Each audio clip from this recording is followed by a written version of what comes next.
Good morning and welcome to Fox 29's News Now on this Monday morning. We're going to get started with some local news for you. The Flyers made a bold statement this weekend, joining the New York Yankees in cutting ties with 1930s singer Kate Smith. Her statue outside of their arena has officially been removed after allegations of racism. Fox 29's Hank Flynn filed this report. Yeah, it says it right here on the sign. Respect the Spectrum memorabilia. There's the great Gary Dornhofer putting one in overtime 1973. Of course, the other one, Julius Dr. J. Irving. That one went up in 1989. Possibly the greatest team captain this city ever had. One more piece of memorabilia has the same signage, but it's not here anymore, and that is the one, of course, to singer Kate Smith. It was removed over the weekend by the Philadelphia Flyers in response to rediscovered racist music that's been found that she sang. Here is what some folks had to tell us. I would think that Kate Smith probably didn't have a racist bone in her body, but the climate has changed. I guess if it's offensive today, then you gotta take it down. You don't want to offend anybody. Now, we had people join us on Facebook to say things about Kate Smith regarding the $600 million in war bonds that she raised, the more than 500,000 miles that she traveled to support U.S. troops, the Presidential Medal of Freedom that she won, her being one of the 3 most popular women in the U.S. in one particular year. And then there's also the lyrics. How can you possibly blame the Flyers? Song titles like this, that's why blanks were born. Blank's heaven. Someone had to pick the cotton. Someone had to pick the corn. Someone had to slave and be able to sing. That's why blanks were born. How can you possibly blame the Flyers for pulling it down? We had one woman on social media say, listen, if that's going to be the problem, then you need to look at today's music with the violent references, demeaning women. So we're in the middle of a big conversation here. This doesn't necessarily make it any harder or easier, and you can understand both sides. My take is it's going to be a long time before we figure out which statues to pull down and which ones to leave up. I'm Hank, and that's my take.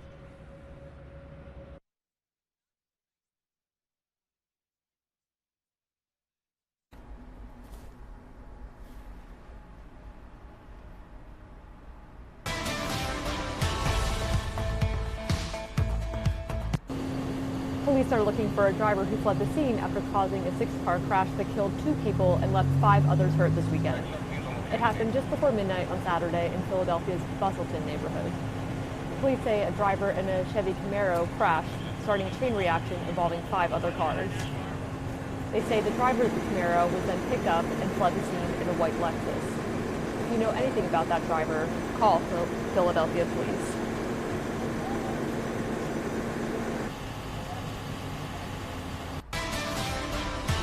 Also developing this morning, Sky Fox was over a serious car crash in Kensington after a car reportedly slammed into a building along Frankfurt Avenue. A traffic light pole is down near the scene. One person was taken to Temple University Hospital. No word on their condition at this time.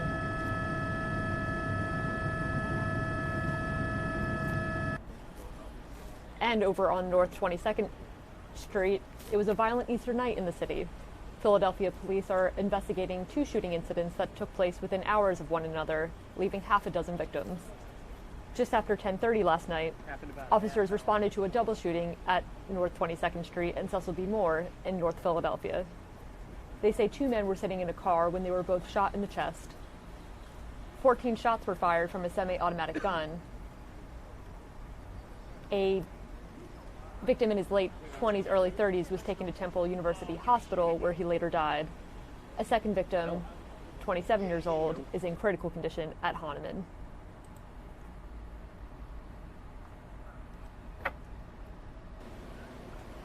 "30 minutes later, or rather 30 minutes before that shooting, officers in the Grays Ferry section of the city were called out to another shooting on the 1500 block of South 31st Street.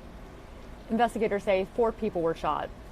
A 23-year-old man was struck in the leg, a 36-year-old woman was shot in the arm, a 16-year-old girl was shot in the leg, and an 18-year-old woman was also shot in the leg.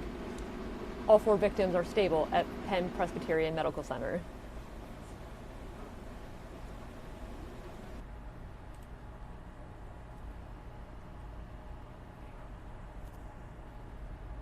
And moving on to political news, Doug Luzader joined Good Day this morning from Washington with the latest.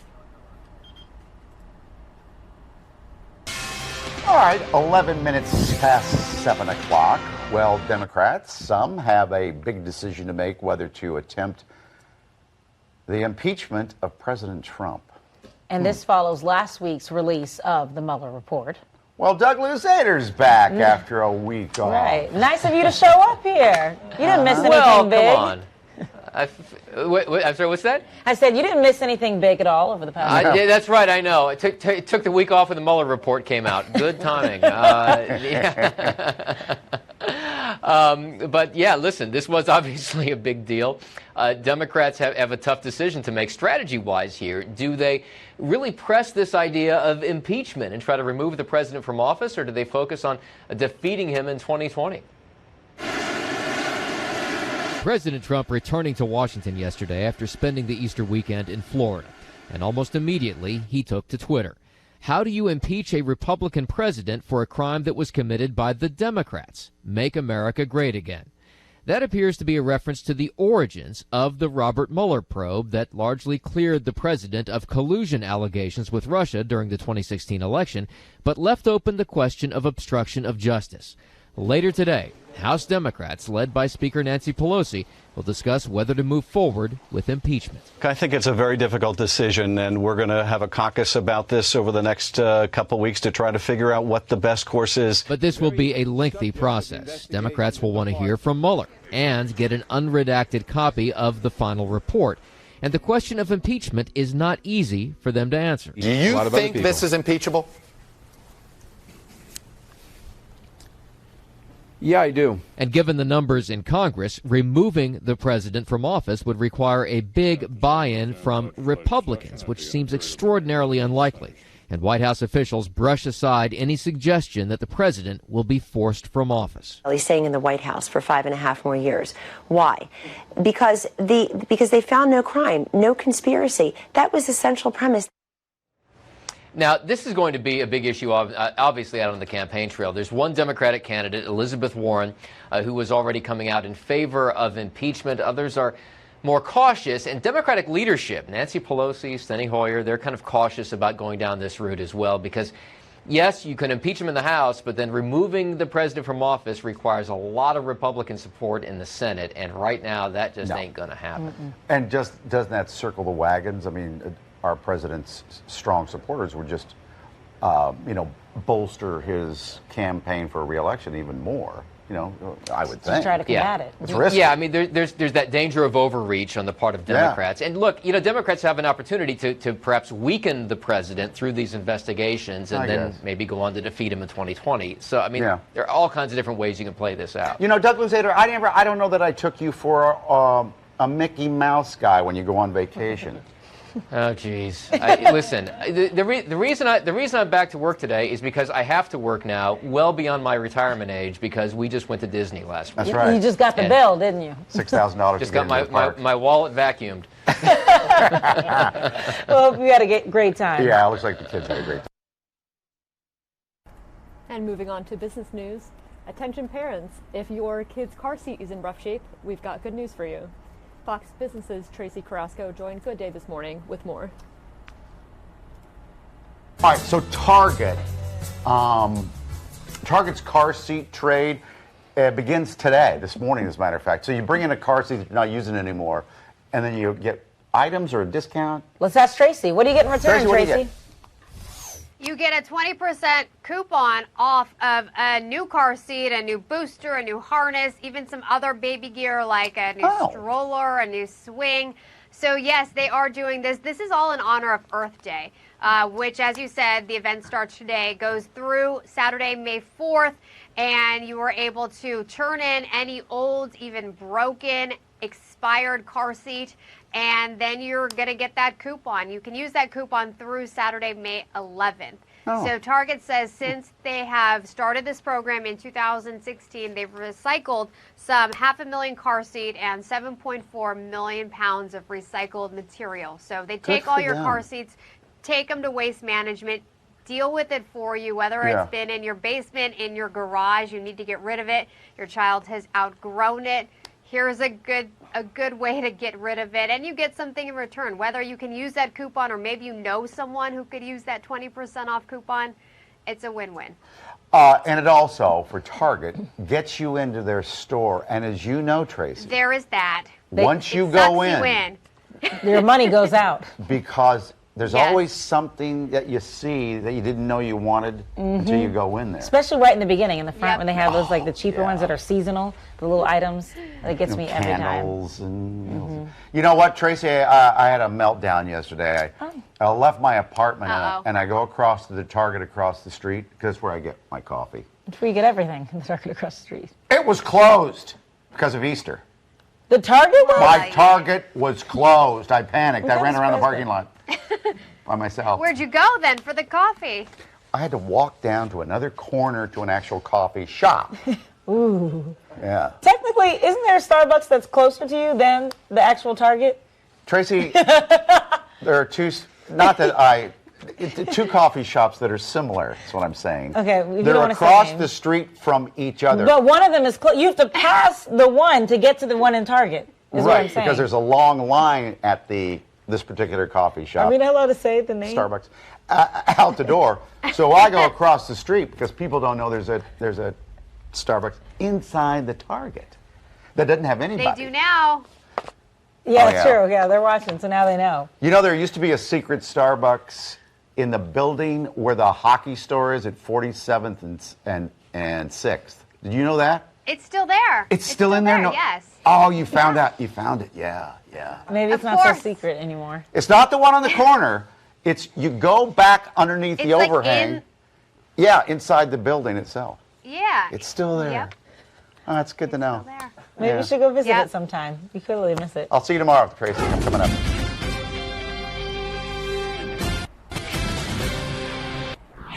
And moving on to your Fox 29 Weather Authority. The Philadelphia area is slated for a mild and cloudy Monday to kick off the week. Temperatures will reach a high of 68 degrees. Spotty showers are also expected. Now by Tuesday, temperatures will rise by about 10 degrees, so it'll be a little warmer. Precipitation isn't expected to return to the forecast until about Friday, with scattered thunderstorms possible. And we'll take a look at some current temperatures in the area.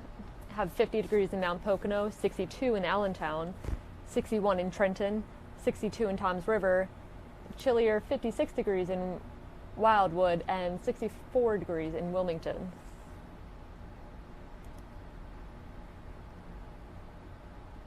And if we look ahead to our 7-day forecast, again, some clouds, a shower or two on this Monday. Getting a little warmer on Tuesday with 79 degrees and some sunshine. And those thunderstorms are back by Friday, but hopefully out by the weekend, looking pretty nice at the moment. It's sunny, 66 degrees. Chance of showers on Sunday, but 70 degrees. So we'll look forward to that.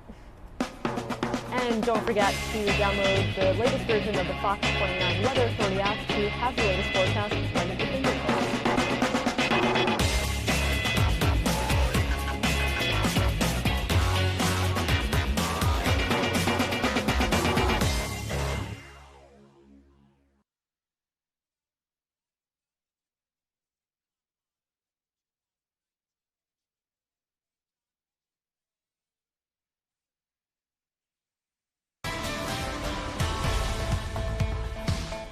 And happening today, the man charged with the murder of a New Jersey college student appears in court for the first time. 25-year-old Nathaniel Rowland is accused of kidnapping and murdering 21-year-old Samantha Josephson, a University of South Carolina student, after she mistook him for her Uber driver.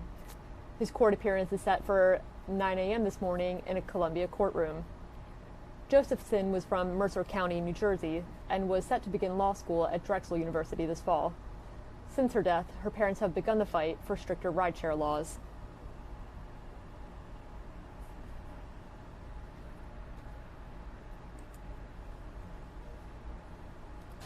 And in Cape May County, the fire marshal is investigating the cause of a massive duplex fire that destroyed the homes of 4 families and sent a firefighter to the hospital.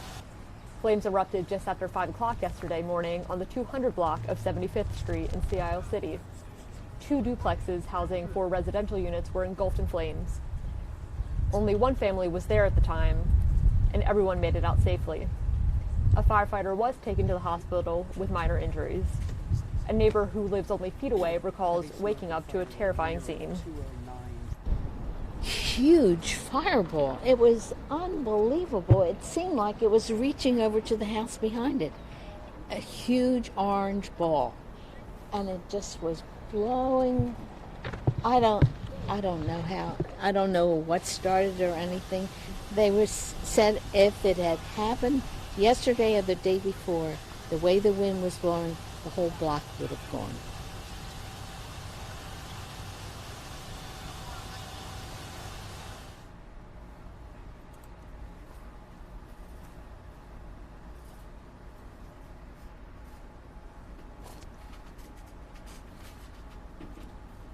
And across the Atlantic, at the Vatican, Pope Francis gave his annual Easter Mass at St. Peter's Square yesterday. Afterward, he gave his traditional speech to the world, highlighting conflicts in the Middle East, Africa, and South America. The Mass completed a busy Holy Week for the Pontiff. He traveled to a prison outside Rome to wash the feet of inmates on Holy Thursday, presided over the Way of the Cross at the Colosseum on Good Friday, then celebrated the Easter Vigil late last night at St. Peter's Basilica.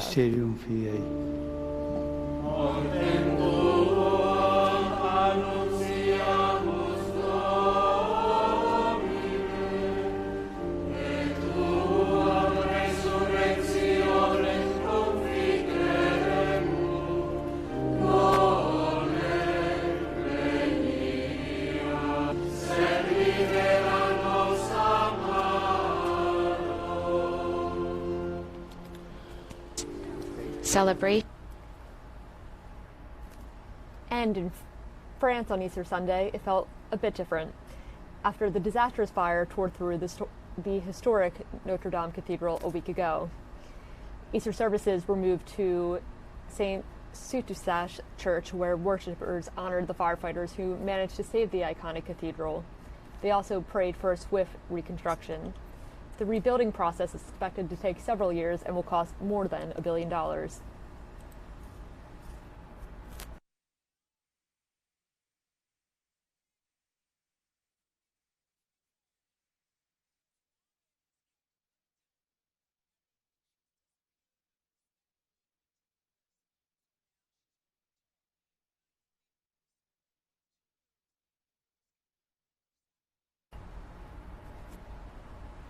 And on Good Day this morning, experts on sociology, criminal justice, and African American studies discussed the latest on the Philadelphia Flyers' decision to cut ties with the 1930s singer Kate Smith amid allegations of racism.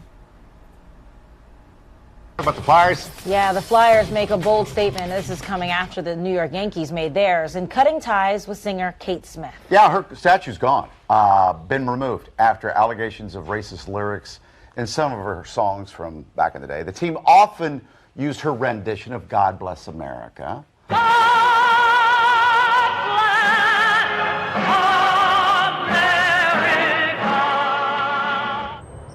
Yeah, the Flyers would play that. They started in 1969, pumping it into the Spectrum, and they would then play it, for big playoff games. Hasn't brought us much luck in that regard since 1975.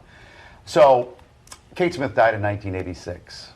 So she had a couple songs from the 30s that had some lyrics that distasteful. So, what do you think? Did they make the right decision? I'm talking about the Flyers by removing that statue. They cut it down right at the base over the weekend and took it out of there. Maybe it'll end up in a museum. Let's talk about it. Dr. Cheryl Gallagher is here. Dr. Aaron Smith. Dr. Gallagher, of course, is the chair of sociology and criminal justice over at LaSalle. And Dr. Smith is an assistant professor at Temple's African American Studies Department. Thank you both for coming in. We'll start with you. Thank you. Welcome to you both, by the way. Mm-hmm. Flyers make the right decision. Definitely made the right decision. I think it's high time in our nation's history we confront some of the ugly chapters in a way that we strike at the root. You can't prune a problem, I like to say, and I think they should be commended for starting conversations like this. They didn't prune, they cut. They cut right at the root. At the base, yeah. Right. So I think they made the right decision. Of course, as a sociologist, everything is always context. I think it's the right decision. We're talking about lyrics that were sung 88 years ago in 1931 by a woman who did not write. She didn't write the song. She didn't write it. Also, imagine at that time in American history, women had the vote for 10 years. I mean, so different time, different context. I think they made the right move, but do we use the standards of 2019 to talk about 1931? And that's the deal. That's the a devil's point deal. that quite a few people on Twitter are making. She's being punished for something that happened in 1931. Correct. But the interesting thing is when you come up, like, that was the general thought back then. Mm-hmm. But there were people, even back when you talk about slavery, there are people who were abolitionists, there are people who felt like it wasn't right, the way, even though the majority might have felt that way, there were still people who knew and recognized that it was a wrong treatment of others. On the right side of history, where Pennsylvania has lots of Quakers who are abolitionists, absolutely. I mean, this is not like a Confederate war memorial statue where that statue is glorifying slavery. This is, so you think a 20-year-old woman at that time had choice of what she was singing? No. I mean, again, do you think that this person really had an option to say, I can sing or not sing the song? Someone said, we think the song will be successful. I read the lyrics. They're horrible. I mean, there's no question about it. But so you think she was possibly forced to sing it? No, she wasn't forced, but I think that she was she's not R. Kelly. I mean, this is what I think is and there's a difference. She wanted to be successful. Exactly. Yeah. The statue is gone, and it should be. It should be in a museum where people can understand the context, but Dr. Smith, would you say also a museum? I do think it's slightly problematic when we bring up time periods and context when it comes to racism. Because for those people negatively affected by those lyrics, it didn't matter what time period it was. Right. So even to say it was a long time ago, it was still offensive to us then. So whose perspective are we respecting when we even take chronology into consideration? You knew of these songs? I did as a professor, but I think that people need to appreciate that minstrelsy and these kind of degrading songs were the first popular national form of entertainment in this country. It's true. The very fabric of America is rooted in this type of oppression and marginalization. Let's squeeze in a couple of comments here, sorry, sure. Doctor. Judging actions from the past against today's expectations will rarely turn out favorable. Some lyrics to songs performed, we don't have it, are offensive in the world of today. 80 years ago, Kate's audience wasn't PC. We should view it as an opportunity for dialogue. Now, I think isn't that what's happening, though? I think you both addressed that, actually. Right. I think when people say PC, I have problems with our political correctness because it usually says, well, maybe it's not PC, and then someone launches into a stream of stereotypes. So I think it gets PC as a cover for people to engage in racist language in a covered way. I agree with the professor. I mean, the fact is that these words, this language was wrong then, it's wrong now. But again, as a sociologist, it's always context.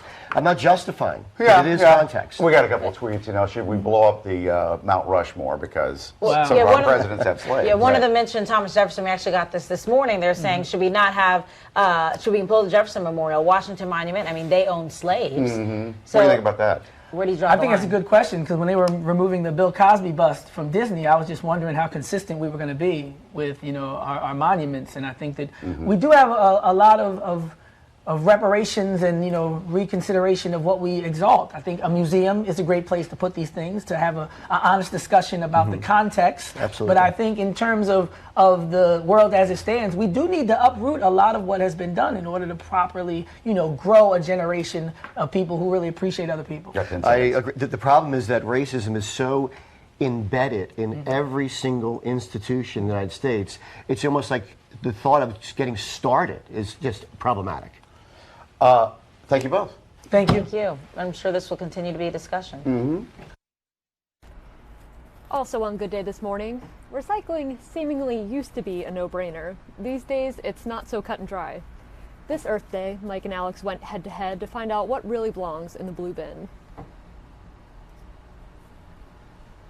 I bet you know what you're doing when you take the trash out. The problem is a lot of people think they know what they're doing, but it turns out they don't. They don't. And it ends up causing more problems later. When you think you're recycling and doing good for the environment, it can actually hurt if you're not doing it properly. Maybe put it simply, what do you put in the blue bin? Kyle Lewis is here from the Streets Department of Philadelphia. Kyle, welcome. Thank you very much, and happy Earth Day. Happy Earth Day. Now, I'm going to put Alex on the other side of you. Okay. You stand in the middle. All right. We both have similar products on our table. Yes. We're going to put into the blue bins what we think should be recycled. Yes. Is that the idea? Yes. I get the sense this might be a trick. You wouldn't do that to us, would you? No, I would never trick you. We just want to show viewers what contamination in the recycling bin looks like and what the proper materials are to recycle. What's a big deal if you put the wrong thing in the wrong bin? The big deal is it costs a lot of money, it costs a lot of time. When your recycling is taken from the curb, it goes to a place called a materials recovery facility. Right. And then the items are sorted back out. And those items that aren't plastic or aluminum or glass or cardboard, they get basically sorted out into trash, and they become residual items. I'm glad I asked you that because I think you just gave it away. I think. Should we just do it and then judge us afterwards? I think we should do it. But it's important to note that Philadelphia, you said there's single stream recycling? There's single stream recycling at the curbside, and that means that everything goes into one container. So it's not like the plastics and the, No, paper. they don't get separated. They all go into one container, and they get taken to a materials recovery facility, and then they get separated back out and sold on the commodities market. Single stream is another clue to me. I'm trying to get all the clues I can get. Yeah, okay. We got 2 bins. That one's yours, of course, Alex. Let's see how good our shots are. 30 seconds? If we don't believe it goes in the bin, just leave it on the table. Leave it on the table if it doesn't go in the bin. All right. We want to only put acceptable recyclable materials in the bin. Okay. All right, here we go. We All got right, 30 the clock's seconds on ready? the clock, and here we go. When the clock starts, I'm going to start. And Alex is too. Oh! I'm afraid of... See, I think that this, wasn't good. I think this is a trick. I think...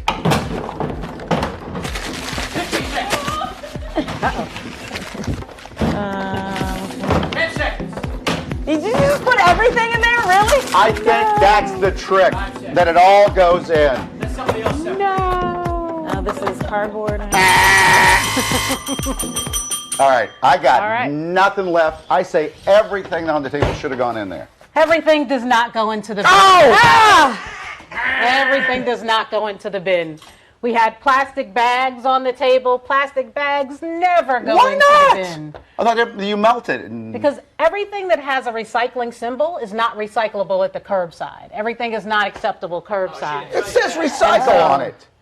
It says recycle on it, but the plastic bags, we want you to take those back to the grocery store to recycle. Oh, so it's a different form of recycling. Yeah, but curbside recycling, never, ever, ever do we want plastic bags and curbside recycling. No, I know. All right, what about the plastic bottles? We want the plastic bottles, Okay. the clear plastic bottles. We want those. We want the glass. We want the wine bottles were good. Right. We want the newspaper, but we don't want the plastic bag. So this would have gone in. Well, I got but the rest not of it. that. I missed that right. slip. Okay. We don't want syringes. I threw that in there. We don't want anything like a syringe or medical waste. That becomes dangerous or potentially harmful to our employees What who about pick it up. your goofy little glove there? I didn't even No see gloves, nothing that can kind of wrap around something and get tangled should go in the recycling So bin. no clothing? So no clothing should Okay. go in the recycling bin. No gloves, no plastic bags, no cords, no hoses. that. Pizza box. Pizza boxes.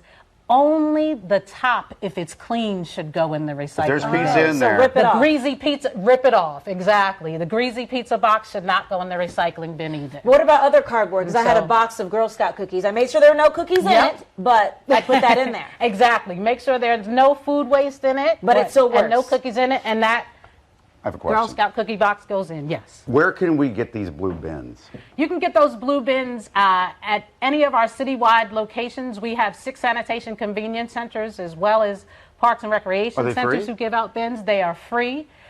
Wednesday, we'll be having a large event where we give away 1,000 bins with lids. We're starting to give away lids now as well to Where? keep materials dry. And that event Wednesday will be between 11 and 1 at the Municipal Services Building at 15th and JFK. But if you miss it, you still have a way to access it. If you miss it, you can go onto PhiladelphiaStreets.com and look up our bin locator map and find any of the locations around the city where you can pick up a bin, and also find the materials that are acceptable at curbside recycling. Could you grab her wrists grab her and wrist? raise her arm in victory? All right. Also on Good Day this morning, most of us are out here in 2019 relying on sunscreen. to protect us from the sun's rays while wearing ordinary clothing. But a local dermatologist is out here in 2030 wearing sun protective clothing. That dermatologist joined Good Day this morning with more. So we went away on vacation, and my kids, they wear swimsuits that have sunscreen in them. The rash guards have swim and the thing, but I don't know. There's other clothes that also do the same thing. Let's take a look. We have a little fashion show. Basically, sunblock clothing. Hi. Hello, guys. So yes, you don't just have to put on the sunscreen. It also can be in what you wear when you're out in the sun and on the beach. So I'm here with Dr. Aram Ilyas. That's right. And you designed an entire line that's really supposed to help when it comes to protecting yourself from the sun. That is absolutely right. I took the effort to basically say what's stopping people from wearing sun protection every day. Some people don't like the feel of chemicals on their skin. Some people worry about how sweaty they feel in their sunblocks. So I thought, what if we made our clothing our sun protection itself? What if wearing sunscreen was as simple as getting dressed? And so what I did was I designed all these clothing items. Okay, and it's important as we look at them. Let's have the first model come forward. Yes. It's not like there's sunscreen in the clothing. Nope, it's not based on the natural weave of the textile, where I've gone through the trouble of finding textiles, testing them before and after 40 washes to make sure they sustain a UPF of 50+. And each of these textiles, this year we came up with a whole new line of textiles where I found that these were lightweight, fashionable textiles that look great in these garments. So Maggie's wearing our tunic dress. This just came out this spring. Hidden buttons at the top, so there's embellishments, there's pockets on the sides. And we're also excited this year because we added in hats and sunglasses as well. So those sunglasses are ours as well as those hats. Very nice. So it's a lot of fun. Okay, let's bring out our next model because we have some pants in here as well. Yes, Rachel is wearing our wide leg pant. What I love about this is I actually designed the print as well. This is our new signature print. The wide leg pant is another take on this reveal and conceal concept where the buttons are functionable. So if you actually want to unbutton, you can reveal a little leg when you are indoors, but when you're outdoors, you can get that added sun protection. And again, the hat and sunglasses to match. Because a lot of things they say you should cover up, but you still want to be fashionable and look like you're outside and on the beach. Yes. And not take away from that. Yes, and you can wear this to work. You can wear this out to lunch with the girls. I mean, this is a lot of fun to wear these clothes, and you look stylish, not like you're always just trying to cover yourself up. Okay, let's bring out our next model, also with the pants. Yes, we have Felicia. She's wearing our new olive green color, which we love, but she also has one of our new jackets on. This is the Carmen jacket, so it's full zip. It has those button tabs as well as roll tab sleeves. It has the pockets on the side with those gold embellishments, but this you can add to any outfit for instant sun protection. Very nice, and I love that color too. You can't go wrong with that olive green. Not at all. Okay, let's bring out, this is another beautiful color. Here's Tony. She's wearing our hooded cover-up. This has been our best seller since we started. We started off with 3 colors and we're up to 8 colors. This is actually one we added in plus sizes this year as well because it's so popular. You can tell why. It's just so easy to add it to any outfit. We love our hat too because that's a visor that actually can zip off the top, so people who want to get a little bit of breathable air, they can actually I love that. Wait, so this top part, this comes off. Unzips. See that zipper? Right. Yes. What's that? Oh, that's a great idea. That's a lot of fun. Because a lot of times, and I've had sunburn on the top of my head before. Exactly. When I'm wearing braids, I forget to put sunscreen on there, so that's great. You can have that reveal covered. and conceal there too. Okay. And then we have Christine, who's wearing our newest jacket. We love this lightweight twill that we found, and this one is a utility jacket. You're wearing it as well. Yes, I am. It's very lightweight. It's great. And she's wearing our maxi skirt we also came out with this year too, which is great because as you walk, you can see a little hint of leg, but not too much. That way you don't get too much sun to those legs, and in one of our newest colors as well. Well, everyone looks so great. Where can people buy these? Because you have a flagship store. We do. We opened our flagship store last week in Wayne, Congratulations. Thank you. We are online at ambernoon.com as well. Wonderful, wonderful. And what about the men? Are you going to be doing something for the men very soon? Men's is coming this summer. We are so excited because we know our men that golf and go to work, they want to have something that adds sun protection, and children's hopefully late this summer as well too, because I feel very passionate about that. Well, congratulations. This is doing so well. We know we had you last year, and so it's so great to see the new improvements and things that you're doing. Oh, I and really plus, appreciate the it. fact that people aren't putting on sunscreen, so this is good. This is easy. Yes, it certainly is. Thank you so Thank much. you. We appreciate it. And say the name of the line one more time so people Amber can look it Noon. up. Amber Noon. All right. Also on Good Day this morning, if you're looking for a way to combine 2 of life's great pleasures, drinking and eating baked goods, this baker's liquor-based desserts are for you. She joined Mike and Alex to share the wealth. So We have a young woman here who is baking cupcakes out of her place in Philadelphia. Jackie, good to have you here. Thank you. Thanks for having me. What is your last name? Corbett. And where'd you go to school? Did you grow up around here? I'm actually from New Jersey, but I went to college at Temple. Oh, yeah? And then I've been in Philly ever since. And you're making cupcakes out of your place, right? Yeah, out of my apartment in South Philly. And you sell it under the moniker Drunk Grandma's Bake. Where'd the name come from? So my grandma is a very, stereotypical grandma in the sense where every time you went to her house, she had a meal for you. Every holiday, there were new baked goods. So my connection with baking has always been through my grandma. Did she drink, though? So, no, she actually doesn't drink. So we built this character off of my grandma, and we wanted to step away from the classic cupcake flavors and make a new twist on it. So we decided to do alcohol-infused cupcakes. Oh, now I get it. How does she feel about the fact that, you're calling her drunk grandma? She loved it, at first. Yeah, she didn't mind. She would show all her nurses and everything the logo, which is based off of her. So, about 3 Easters ago, my friends and I were around a table spitballing ideas, and my friend Emily actually came up with Drunk Grandmas, and as soon as she said it, it was like silence, and we're like, let's perfect. get to it. I think it explains it better if you just say the name of the cupcake. Sure. So these are honey whiskey. There's actually whiskey in the Yes, batter? there's honey whiskey in the cupcake, the frosting, and that drizzle on top is a boozy drizzle. It's a honey whiskey drizzle with brown sugar. But again, the alcohol is cooked off mostly. Mostly, except for in the drizzle and in the frosting. The frosting, there's still some. So in the cake. Oh my God, that's amazing. Trace. This one? Wow. This is maple bacon bourbon. You have bourbon in the cupcake and the frosting. The frosting also has maple syrup in it. And then the bacon is candied bacon, so it's baked with bourbon, maple syrup, and brown sugar. Ah, that looks good. These just They're visually beautiful. are gorgeous. Thank you. So these are our sangrias. These are actually my favorite flavor. In the cupcake part, we have red wine, orange zest, and fresh strawberries. It's a purple And then the color.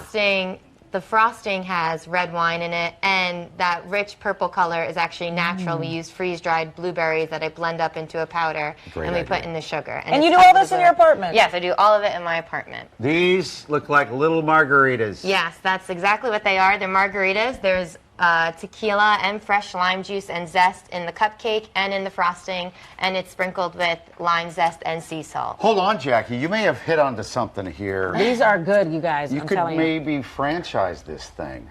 I mean, you're in your Possibly. apartment now. Yeah. But this is a good idea. Thank you. Yeah, we're hoping to grow bigger and bigger. We're still really new, so we're doing pop-ups around the city, just trying to get our name out there and everything. How can people reach you? Yeah. So we're on Instagram at Drunk Grandmas, and then on our website is www.drunkgrandmas.com. Well, it's a great name because It you're not is. going to Thank you. forget it. It's catchy. Gosh. And that's how I found Congratulations. out about you. I saw someone Thank had a you. dinner party, and they had some of your cupcakes there. And I was like, oh, this is so intriguing. I love it. And it's delicious. And good luck to you. Thank you. right. Thank Let's you hope very I can much. finish the show. after Send some eating all money these. our way. And here we have a live look at the White House where its annual Easter egg roll is underway. In non-Easter related White House news, lawyers for President Trump on Monday sued to block a subpoena issued by members of Congress that sought the business magnate's financial records. The complaint named Representative Elijah Cummings, the Democratic chairman of the House Committee on Oversight and Reform, and Peter Kenny, the chief investigative counsel on the House Committee, as its plaintiffs. We will not allow congressional presidential harassment to go unanswered, said Jay Sekulow, counsel to the president. This is a breaking news story, and you can follow Fox 29 on Facebook, Twitter, Instagram, and the fox29.com site to hear the latest.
And some more information on the White House and latest legal battles with President Trump. President Donald Trump and his business organization sued the Democratic chairman of the House Oversight Committee on Monday to block a subpoena that seeks years of the president's financial records. The complaint, filed in federal court in Washington, says the subpoena from Representative Elijah Cummings, quote, has no legitimate legislative purpose, unquote, and accuses Democrats of harassing the president, wielding their new majority in Congress to try to stay in the president's standing. Instead of working with the president to pass bipartisan legislation that could actually benefit Americans, House Democrats are singularly obsessed with finding something they can use to damage the president politically, the lawsuit states. Cummings, a Maryland Democrat and chairman of the House Committee on Oversight and Reform, issued the subpoena earlier this month to Mazars USA, an accountant for the president and Trump organization. The lawsuit accuses Cummings of failing to consult with Republicans on the panel before issuing the subpoena and says he relied on the testimony of Trump's former personal attorney, Michael Cohen, who told lawmakers in February that some of Trump's financial statements contained inaccuracies. Cohen pleaded guilty last year to lying to Congress in 2017 about a real estate deal involving Trump in Moscow. The Cohen hearing was a partisan stunt, not a good faith effort to obtain accurate testimony from a reliable witness, the lawsuit states. The complaint also says the subpoena seeks to investigate events that occurred before Trump was president and, quote, has no legitimate legislative purpose, unquote. It says Democrats are using their new control of congressional committees to investigate every aspect of President Trump's personal finances, businesses, and even his family. Jay Sekulow, one of Trump's lawyers, said in a statement Monday that, quote, we will not allow presidential harassment to go unanswered, unquote.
And back to political news. Here we have a live shot of the White House as its annual Easter egg roll is underway. President Donald Trump on Easter morning offered condolences to the people of Sri Lanka, continued his attacks on special counsel Robert Mueller's investigation, and attended service at the Church of Bethesda by the Sea near his Florida estate. The president tweeted Happy Easter to his many followers earlier in the morning, adding, I have never been happier and more content because your country is doing so well. But Trump followed with several others in which he sought to frame the report as his vindication, though he was clearly bothered by its details. Soon after tweeting about his happiness, he was tweeting again, calling the report, quote, nothing but a total hit job. The president also tweeted about the terrorist attacks in Sri Lanka, saying, we are ready to help. Explosions at churches and hotels in that nation killed more than 200 people. No one has claimed responsibility for the attacks. Sri Lanka's defense minister described the bombings as a terrorist attack by religious extremists. The president attended service at the Episcopalian Church with First Lady Melania Trump and daughter Tiffany.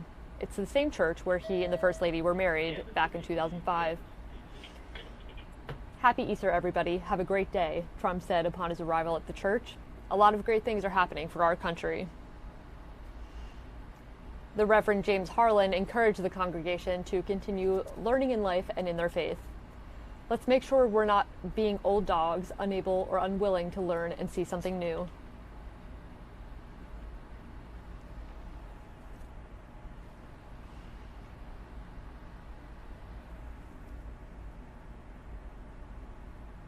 Prior to the service, Trump tweeted several times about the Mueller report, which was released with redactions the day Trump traveled to Florida for his annual Easter trip there.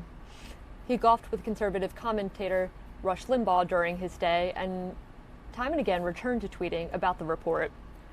The tweets were a mixture of declarations of vindication along with attacks on critics, including Senator Mitt Romney of Utah. Romney had said he was sickened by the level of dishonesty the special counsel found in President Donald Trump's administration. Trump also tweeted Sunday that, quote, radical left Democrats, unquote, only want to investigate, asserting this is costing our country greatly and will cost the Dems big time in 2020. The White House said Trump was having brunch with the family before returning to Washington on Sunday afternoon. And back in Washington on Monday morning, as the White House Easter egg roll is underway, we're expecting President Trump in just a few minutes, so hang tight, and thanks for staying with us on Fox 29's News Now.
Iris or colorbound?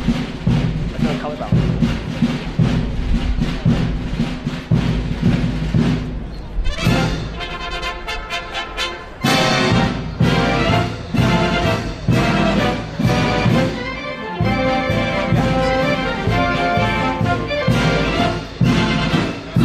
How about 44? How does that look? The white now?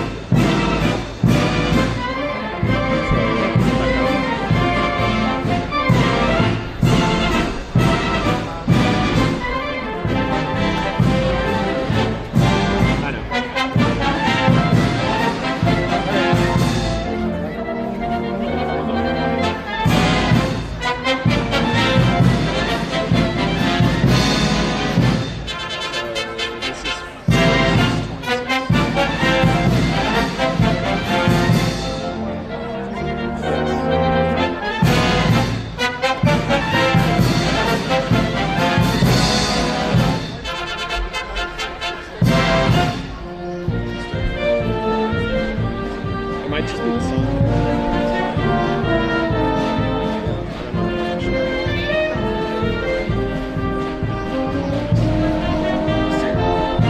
So this is 4626. Are you happy with this color?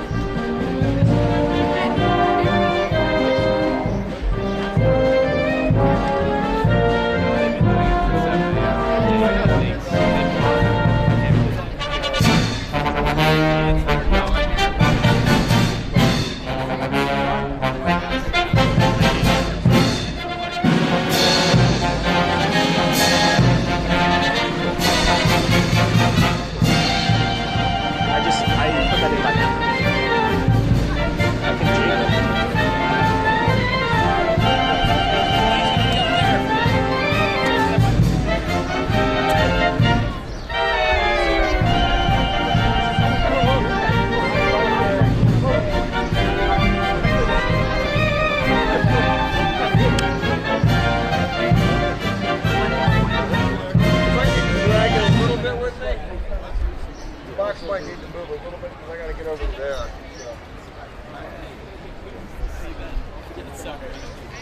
No, I won't.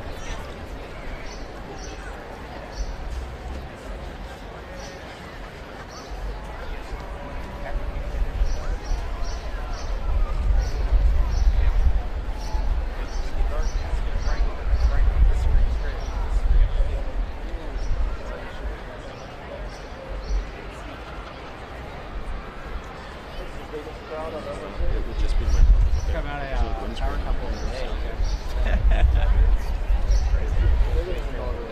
I know. I know. Really early. I mean, look at all the masks that people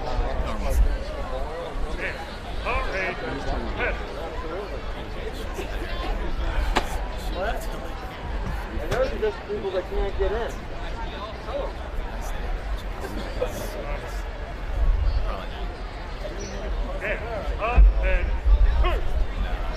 Yeah, like Northwest. Oh, we go back. Very exciting. That's hilarious.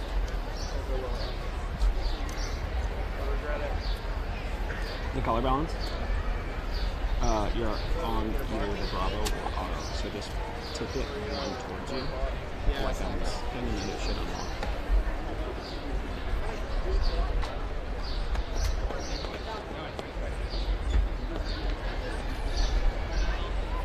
Is that Carlson? Is that Carlson in the background?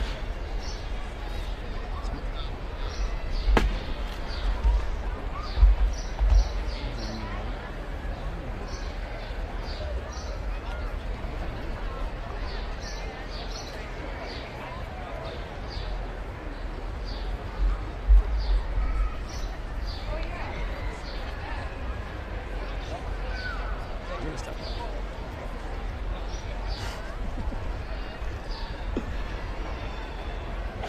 Just yeah, in front of the crowd.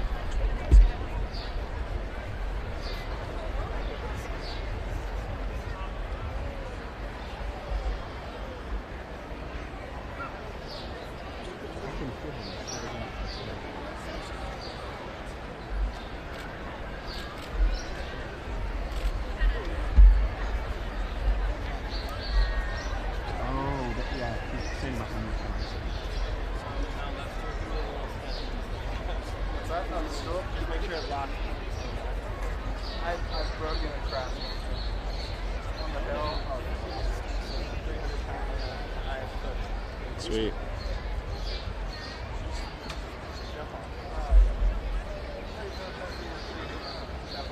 The female over in the corner with the hat, with the cover, I mean.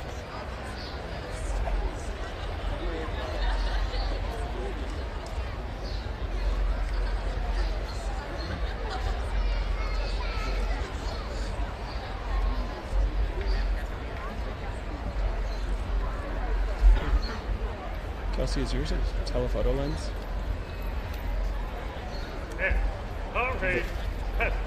No, she's gonna come to the podium. Yeah. So do you want me to are you gonna be on him? Because I can start here and just stay here. Do this one.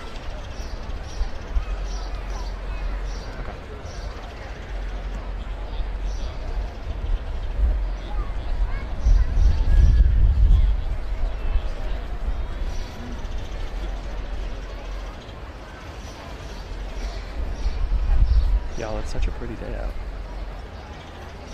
Remember last year when it was raining? That sucked. Hey, so as soon as you're done, if you can just come back here and if you can come here and then send them out to Kelsey. Yeah. We're just gonna break out these cameras, okay. yeah. Cool then. Yeah, so after POTUS, we're gonna follow FLOTUS and come back. Yeah. You heard that, Kelsey? So they're gonna, after POTUS leaves, they're just gonna follow FLOTUS. And then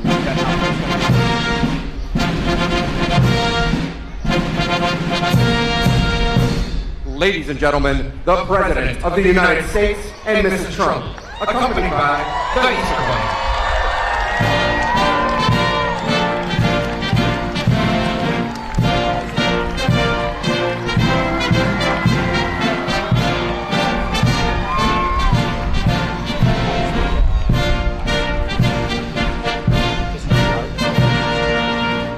Ladies and gentlemen, Gunnery Sergeant Sarah Sheffield and the President's own United States Marine Band performing the National Anthem.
It's a beautiful day. This is a beautiful day. Welcome to the 2019 White House Easter egg roll. This is 141 years that we've been doing this. I don't remember the first one, but the last 3 years we've had an awfully good time. And I have to thank our First Lady. She worked so hard at this event. And without her, it would not be like it is. It's as beautiful as I've ever seen it. So, Melania, thank you very much. Thank you.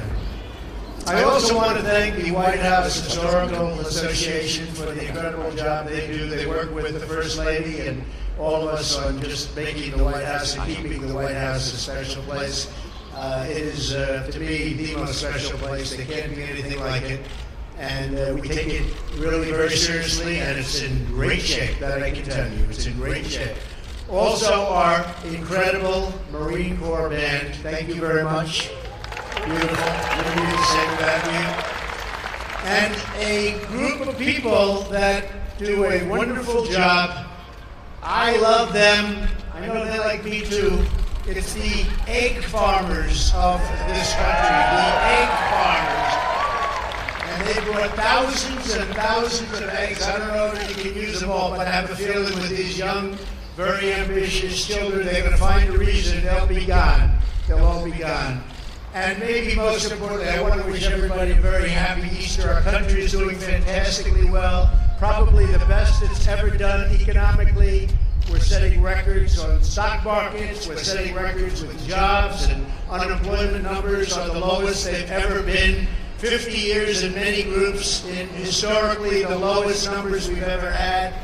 Regulations, low taxes. Our country has never done better. And do we love our military? Our military is literally being completely rebuilt.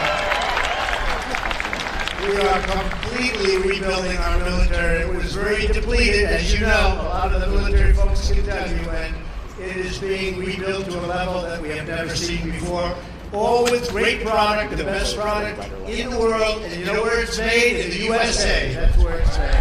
All made right here. So again, happy Easter. Enjoy yourselves. And I'm coming down right now to be with you. First Lady is coming with me, and maybe I'll get this great Easter bunny to come with us. Thank you very much, everybody. Happy Easter.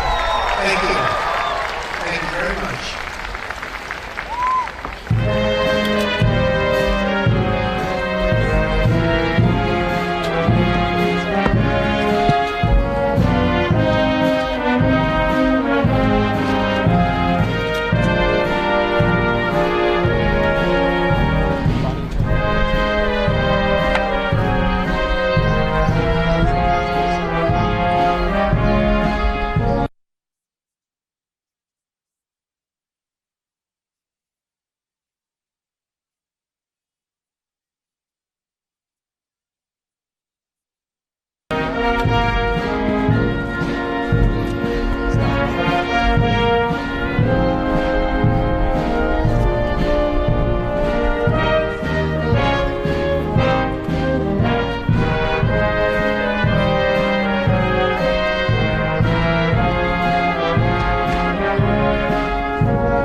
really hoping it would. It's just like, what do you say? What? And this is something that's still going on. And the president is continuing to view behind the scenes. It was newly furious. Those aides who sat down with the special counsel and really detailed a pretty chaotic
And that is going to do it for us for today's News Now.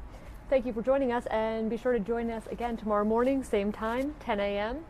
And be sure to follow Fox 29 on Facebook, Twitter, Instagram, and the fox29.com site. And we'll see you soon.